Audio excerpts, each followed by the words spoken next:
It's an honor to have all three of you here.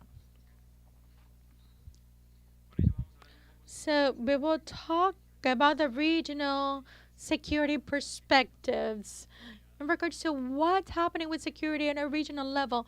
And I really like that we can have see a broad stroke, not only money laundering with the FIU of Panama in a very strategic country for the region, which is Panama, and on the other hand, we could have the parliamentary vision from the president or the chair of Parlatino, how we can work on the different model laws, how Parlatino is able to support harmonizing legislations in Latin America and the Caribbean, something that's very important that we need to work on. And also the comprehensive and holistic vision of Mr. Severino Mejia from Panama. With a vision, because I think Severino has such broad vision because he comes from the academic world, but also from the private and public force, and he's worked on both of them. So, Senator Pizarro, the floor is yours.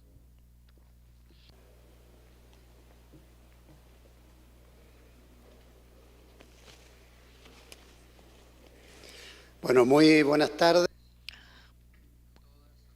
Good afternoon, everyone.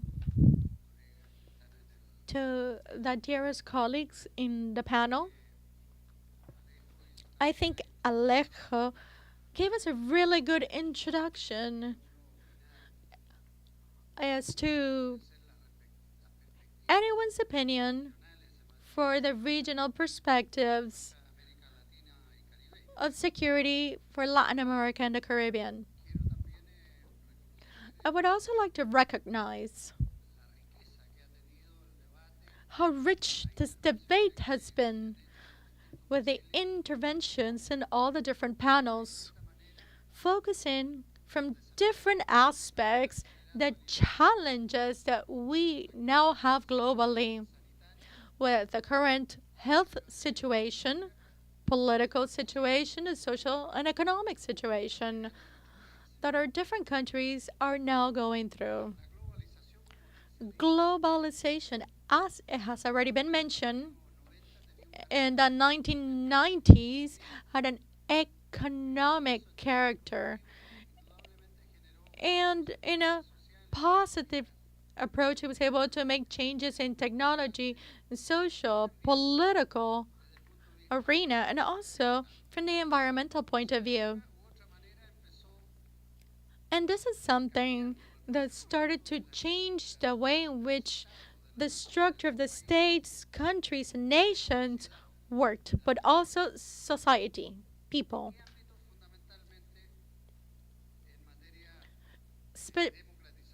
And democracy, liberty, and expanding the rights of people. So, this globalization today is showing how effective it has been, but in the worst manner. Because now that we have a health emergency, coronavirus, COVID 19, and the very dramatic effects that is generated in each and every one of our countries. So, now when I talk about globalization and the way it has affected the health, political, economic, and social arena. And if we think about what the Latin America society should think about in regards to its future, a future that would allow us to have a perspective in regards to security in the broadest sense of the word, the very first conclusion we should arrive at is that any strategy that we could think of for the next years needs to be able to address in a very efficient manner the health emergency. Dearest friends and colleagues, this is something that we are not doing correctly. Now, if we think of May of last year, March, April, when we started to make the very first decisions, right at this Parlatino with the representatives of all the countries, we thought that the pandemic was something that would be controlled, or rather overcome, in a period of 6 to 8 months. And this year, the world and the region have started another phase. We're halfway through the year, and the truth is that nobody can say for sure how much longer it will take before we have safety, peace, and strategies that can be implemented that are not conditioned by the health problems.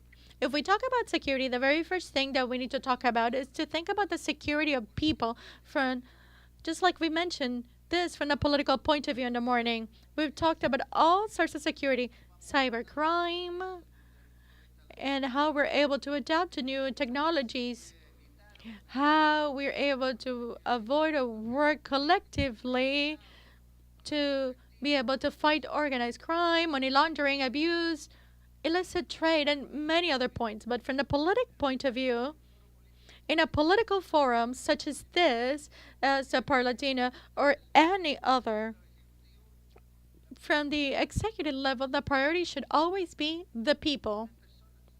People. If our priority is not focused on people, what we're doing is making a situation worse. In this health crisis that have had economic and social effects.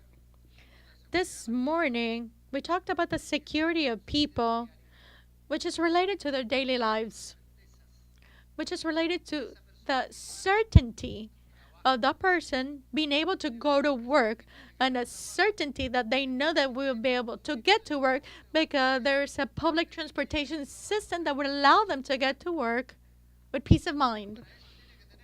But for that, they need to have a job. And that is not a guaranteed certainty today due to the economic crisis we're suffering today. The person needs to have the peace of mind that they will be able to have mobility and transit through the streets.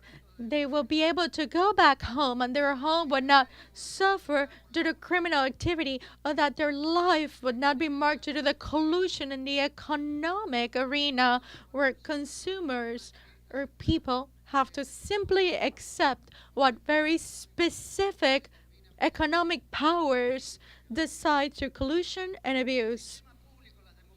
That democracy in the public system needs to be able to guarantee individual liberties, freedom of mobility, to be able to guarantee freedom of democratic expression, even if there are restrictions in the rights of people. And this is the task and responsibility of the democratic systems, responsibility of Congress and executive branch, and the responsibility of citizens. In our Latin America, we have an example for every flavor as to how this emergency was handled.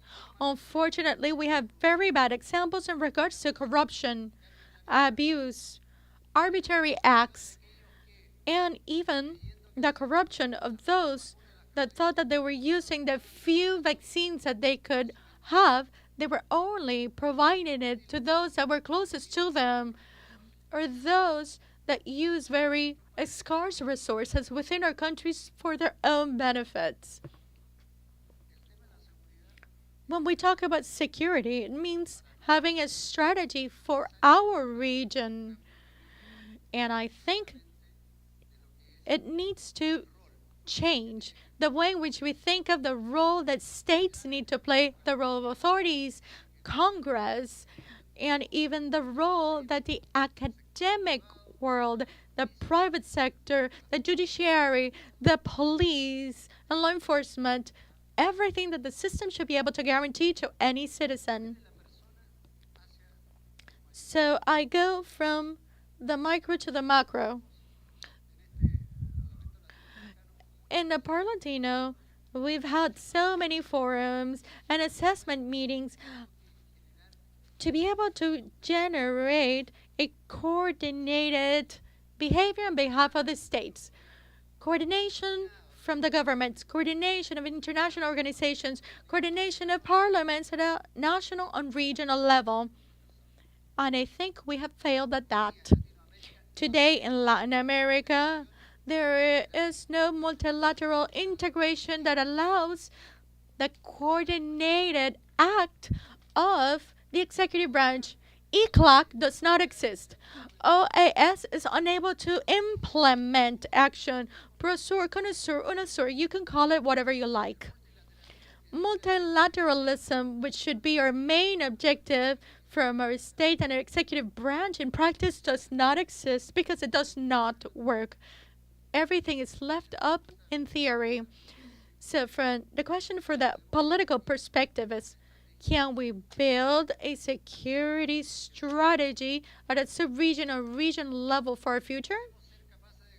Are we capable of guaranteeing our citizens that they will have the certainty for their people, family, development, work, and to be part of societies that guarantee their rights, democratic societies that their rights will always be guaranteed? The reality of Latin America and the different movements that we're having, regardless of ideology, are no longer guaranteeing any of those points. We are not being efficient at this. I wanted to move away from the script of what this forum entails, but it's still our responsibility of those in a political arena to be able to represent and to ensure that everybody understands what millions of people are living through in every one of our countries without access to vaccines. And as long as they don't have access to vaccines, they will have more uncertainty. They are not concerned with the international global issues. They are concerned about their daily life. If we cannot overcome the health crisis, we cannot think of economic reactivation if we do not control the health crisis. It does not work. It has not worked in any country because it comes back to the same point, and we go back to restrictions. We're back to a state of emergency. We're going back to quarantines. We restrict people's rights. And that means complication of the economic activities. It means unemployment. It means greater poverty. It means more hunger. And it means challenges for a future. And there's no other way to face this rather than in a coordinated manner. So I make a call to this forum that if we're going to talk about security and the challenges that we currently have in our countries, it should not only about in regards to crimes. We should understand that a strategic vision means that we are able to generate the conditions in a coordinated manner for the health crisis as international cooperation that can allow solidarity to allow the reactivation of economy to guarantee jobs for people, and those developed societies will have to give more, and those that are not in that position, we need to establish criteria that allow us to act united. And we're not doing this. The Latin American Parliament has as a fundamental mandate to ensure multilateralism, to supervise the executive branch to ensure that they comply with the mandates that they've received through democracy by the citizens, to supervise that that is complied and the rights of people are guaranteed. Thank you very much.